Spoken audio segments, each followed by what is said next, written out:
Hi guys, my name is Ila and welcome back to her fab way. आज की video उन struggles के बारे में है जो हम डेली बेसिस पे फेस करते हैं बट वी डोंट नो कि उनको सॉल्व कैसे करें। जैसे कि समर्स में मिल्क में स्मेल आना या फिर ग्रोसरीज का रखे रखे एक्सपायर हो जाना। ये सब बहुत कॉमन प्रॉब्लम्स हैं एंड इन सब का एक स्मार्ट एक क्लेवर सोल्यूशन है। So let's check them out. First problem is fruity smell in milk. I am sure ये प्रॉब्लम आपने भी फेस की होगी। अनलाइक विंटर्स, समर्स में हम सारे फ्रूट्स स्वीट्स सब फ्रिज में ही स्टोर करते हैं और इनकी जो फ्रेग्रेंस होती है वो जैसे कि मिल्क एब्जॉर्ब कर लेता हो, क्योंकि हम मिल्क के कंटेनर को एक मेश लिड या प्लेट से कवर करके रख देते हैं और मिल्क स्मेली हो जाता है। सो इस प्रॉब्लम को सॉल्व करने के लिए here is a magical product. ये है सक्शन सील्ड सिलिकॉन लिड्स। ये लिड्स काफ़ी फ्लेक्सिबल होती हैं और ये एक एयरटाइट सक्शन क्रिएट करती हैं। फ्रिज में रखते टाइम आप अपने मिल्क के कंटेनर को मेश लिड से ना ढककर इस सिलिकॉन लिड से कवर करिए।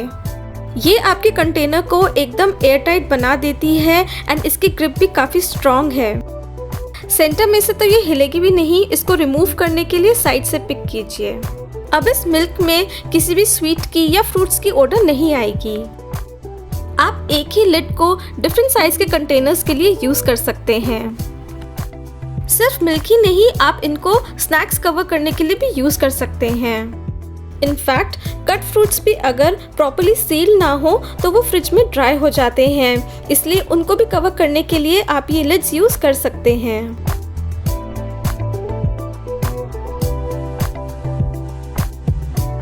इन लिड्स का स्मॉलर साइज भी अवेलेबल है जिनको आप यूज कर सकते हैं बोल्स को कवर करने के लिए, which are both round shaped as well as square shaped. Second problem is groceries wastage. कितनी बार ऐसा होता है कि हम जो घर में ग्रोसरीज लाते हैं वो पैंट्री में रखे रखे या फ्रिज में रखे रखे एक्सपायर हो जाती हैं और हमें पता भी नहीं चलता, स्पेशली वो जिनकी शेल्फ लाइफ बहुत कम होती है। जैसे कि different types of dairy products, different types of sauce and spreads, most of the times even butter. Also, जो हम बाजार से पापड़ लेके आते हैं उनकी भी शेल्फ लाइफ बहुत कम होती है। जैसे ये वाले पापड़ हैं, इनकी शेल्फ लाइफ है just 3 months and ये वाले only 4 months. Also, जो ये बूंदी के पैकेट्स आते हैं इनकी भी शेल्फ लाइफ जनरली बहुत कम होती है। See, only 4 months. Some of you may find it surprising, some of you may not. But शुरू में मेरे को लगता था कि अरे पापड़ एक्सपायर हो गए, अभी तो लाए थे। तो ताकि ये चीज़ें वेस्ट ना हो इसलिए हम हमेशा कोशिश करते हैं कि फ्रेश एंड लेटेस्ट डेट का ही सामान लाएं। बट मैं पिछले काफ़ी टाइम से एक और स्मॉल स्टेप फॉलो करती हूँ जिससे मेरी किचन में ग्रोसरी वेस्टेज इज़ 0। जब भी आप मार्केट से ग्रोसरीज लेकर आते हैं तो उनको एज इट इज स्टोर मत कीजिए। एक परमानेंट मार्कर पेन लीजिए और उनकी एक्सपायरी डेट को ऐसे बड़ा बड़ा लिख लीजिए। पैकेजिंग्स पे एक्सपायरी डेट बहुत छोटे फॉन्ट में लिखी होती हैं, इसीलिए वो हमसे इग्नोर हो जाती हैं। बट अगर आप इस तरह से उनको बड़ा करके लिख लेंगे तो फिर वो आपसे कभी इग्नोर होंगी ही नहीं और आप उनको टाइमली कंज्यूम कर लेंगे। तो अब आप इनको वरी फ्री स्टोर कर सकते हैं।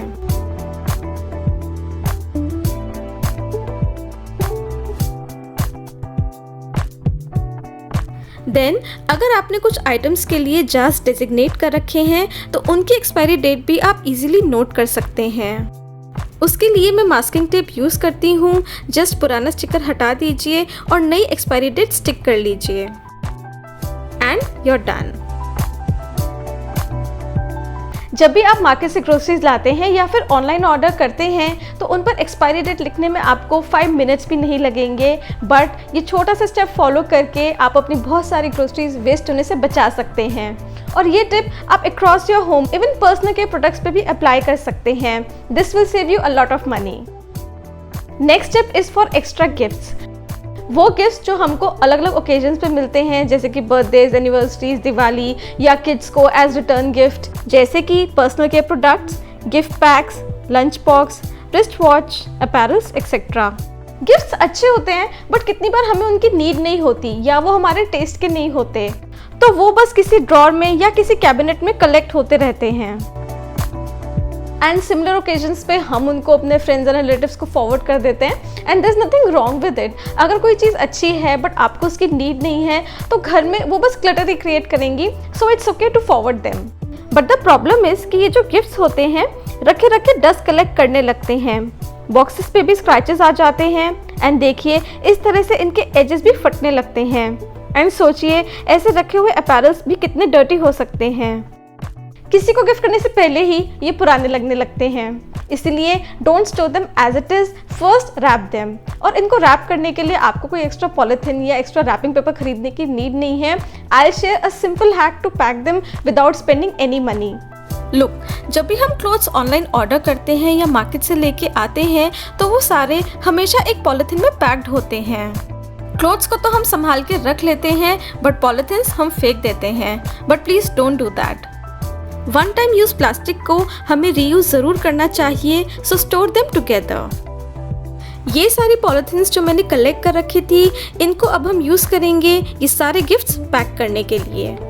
अब आप इन गिफ्ट्स को वरी फ्री स्टोर कर सकते हैं, ना तो डस्ट की टेंशन होगी और ना ही इन बॉक्सेस के डैमेज होने की। Even after months they look new. Next step is for organizing worn clothes. कुछ मंथ्स पहले मेरे को एक सब्सक्राइबर ने कमेंट करके पूछा था कि जो क्लोथ्स हम एक आध बार पहन लेते हैं उनको हम अपनी वार्डरोब में ही किस तरह से ऑर्गेनाइज करें, क्योंकि वो अभी इतने डर्टी नहीं है कि वॉश करना हो एंड ऑफ कोर्स फ्रेश तो वो है ही नहीं। तो किस तरह से हम उनको ऑर्गेनाइज करें कि हम डिफ्रेंशिएट कर पाए कि ये क्लोथ्स फ्रेश है और ये क्लोथ्स हम पहन चुके हैं।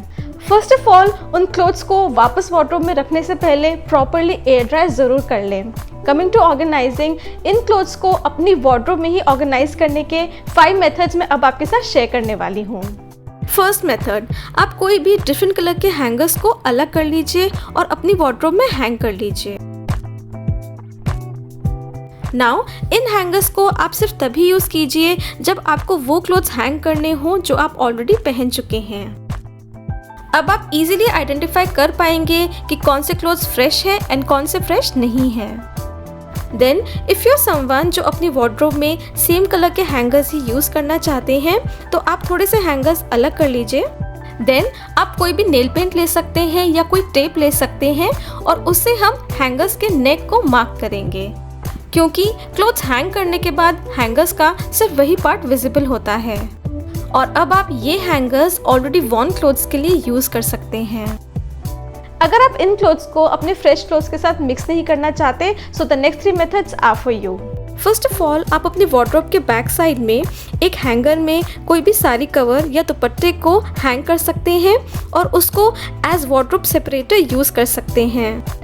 जो भी क्लोथ्स आप पहन चुके हैं उनको हमेशा इस हैंगर के पीछे ही हैंग करिए। This way you will always no कि इस हैंगर के पीछे जो भी क्लोथ्स हैं वो ऑलरेडी वॉर्न हैं। देन अगर आप अपनी वार्डरोब में क्लोथ्स फोल्ड करके रखते हैं तो आप वॉर्न क्लोथ्स के लिए अलग से एक सेक्शन डेडिकेट कर सकते हैं।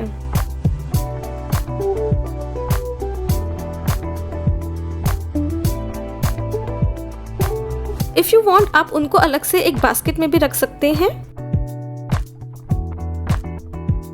लास्टली, आप उन क्लोथ्स के लिए इस तरह की एडहेसिव वॉल हुक स्ट्रिप भी यूज कर सकते हैं। इस तरह से वॉर्न क्लोथ्स के लिए आपको अलग से कोई स्पेस नहीं क्रिएट करनी पड़ेगी, आप अपनी ही वार्डरोब में इनको इजीली स्टोर कर पाएंगे। Next step is for discarding old clothes. जब भी हम अपनी वार्डरोब डीक्लटर करते हैं तो जो क्लोथ्स अच्छी कंडीशन में होते हैं उनको हम डोनेट कर देते हैं और जो क्लोथ्स खराब कंडीशन में हैं, फट गए हैं, उनका हम क्या करते हैं? हमने रोटी सेकने कपड़ा बना लिया, पर मुझसे गैस साफ करते थे, फिर किचन का स्लैब साफ करते थे, फिर गाड़ी साफ करते थे। ये हम सबके घरों में होता है, पर डिस्कार्डेड क्लोथ्स को डस्टिंग का कपड़ा बनाने से पहले एक काम जरूर करिए, क्योंकि उनमें अभी भी कुछ काम की चीज बाकी है और वो है उनके buttons and zip. In some clothes even there elastic. देखने में ऐसा लग सकता है कि क्या 3-4 बटन, क्या इतनी सी zip, but let me tell you, जब आपको उनकी नीड होगी ना तभी आपके बहुत काम आएंगे, क्योंकि अगर आप इनको ऑनलाइन ऑर्डर करेंगे तो बल्क में मंगाने पड़ेंगे एंड मार्केट जाना 3-4 बटन के लिए। Let me show you something. इस बॉक्स में कुछ बटन्स हैं और ये है थोड़ी सी zips. Over the last few years मैंने इनको कलेक्ट करना शुरू कर दिया था and see now they are so many. Buttons को मैंने कलर वाइज डिवाइड किया है। सिर्फ इस सेक्शन में सारे मिक्स्ड बटन्स हैं। अलग अलग साइज के बटन्स अलग अलग क्लोथ्स के लिए यूज किए जा सकते हैं। एक सीम रिपर आपके काम को बहुत इजी बना देता है। ये अराउंड 30 to 40 रुपीज़ का आता है। एंड सी, इससे आप कितना इजीली बटन्स रिमूव कर सकते हैं। It will just take you a few minutes.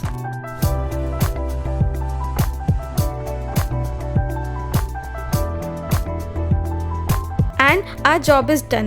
Let's do these as well.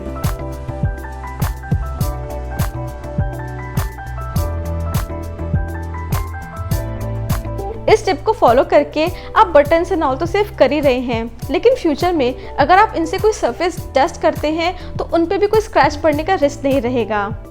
Next tip is for using a whisk in your kitchen. Last few days में मैंने अपने काफ़ी रिलेटिव्स और फ्रेंड्स से पूछा कि क्या वो अपने किचन में विस्क यूज़ करते हैं, and I was a little surprise to know कि बहुत कम लोग इसको अपने किचन में यूज़ करते हैं। दे फील कि ये सिर्फ बेकिंग में या एग्स बीट करने के काम आता है, बट दैट्स नॉट ट्रू। विस्क के और भी बहुत यूजेस हैं क्योंकि ये दो काम में परफेक्ट है। फर्स्ट ऑफ ऑल, ये आपके बैटर में एयर ट्रैप करता है। तो जैसे हम पकौड़ी के लिए दाल को फेंटते हैं, तो विस्क ऐसे में आपका काम बहुत इजी कर देता है। इवन पैनकेक्स के लिए बैटर प्रिपेयर करते टाइम इसको यूज करिए। It will make you beautiful pancakes.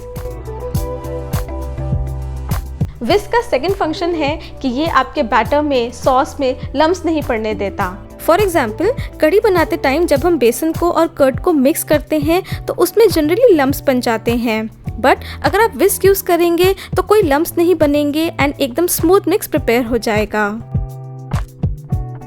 Similarly, जब हम पास्ता बनाते हैं तो उसकी सॉस में जनरली लम्स बन जाते हैं, बट अगर आप एक विस्क यूज करेंगे तो आपकी सॉस बिल्कुल स्मूथ रहेगी।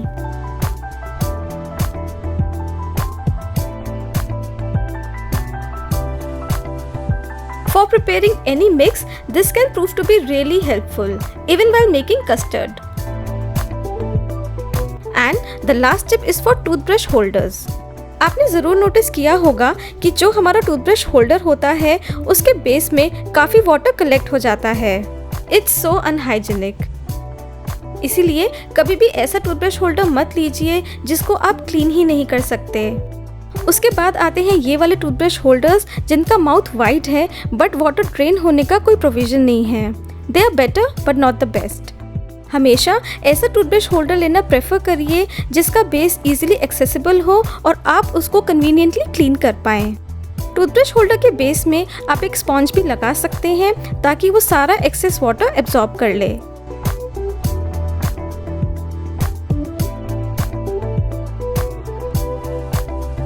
So guys, that's all for today. आज की वीडियो में आप मुझे ये कमेंट करके ज़रूर बताइएगा कि क्या आप अपने किचन में विस्क यूज़ करते हैं, and if yes then how, ताकि बाकी व्यूअर्स और मैं भी इसके और यूजेस जान पाएँ। So guys, I hope you enjoyed watching today's video. Next video is going to be one of the most demanded video on this channel ever. So stay tuned and see you soon at Her Fab Way. Bye.